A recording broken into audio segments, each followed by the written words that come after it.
Mary Flora Bell was born on May 26, 1957, in Newcastle upon Tyne, England, to a troubled and dysfunctional family.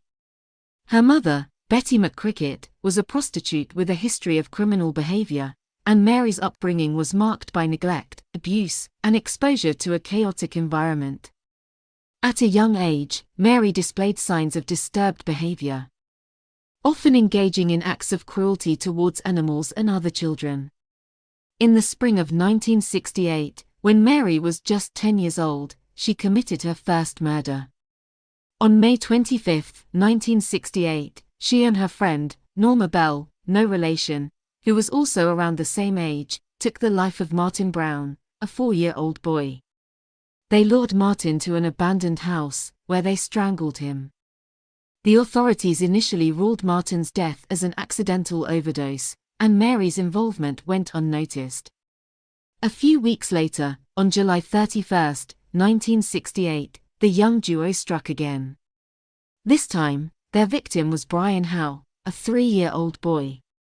They took Brian to a secluded area, where they strangled him and mutilated his body with a pair of scissors. This gruesome act exposed the horrifying reality of Mary and Norma's actions, leading to a massive police investigation. Suspicion eventually fell on Mary due to her erratic behavior and disturbing stories she shared with her classmates.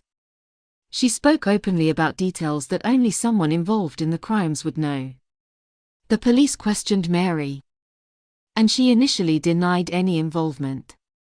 However, under intense pressure and scrutiny, she eventually confessed to the killings, implicating Norma in the process.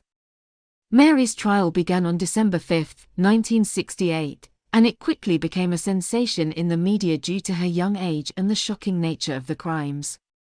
The court heard disturbing evidence about Mary's troubled upbringing and her history of violent behavior.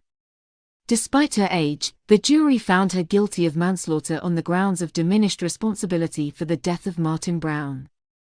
She was also found guilty of the murder of Brian Howe. Because of her young age, Mary couldn't be sentenced to life imprisonment. But the judge deemed her to be a grave risk to society. She was ordered to be detained at Her Majesty's pleasure, which meant that she would remain in custody indefinitely, subject to periodic reviews by the parole board. Mary spent 12 years in various institutions, receiving education, counseling, and therapy. She was released in 1980, and her identity was protected by a court order, allowing her to live her life under a new name and away from the public eye.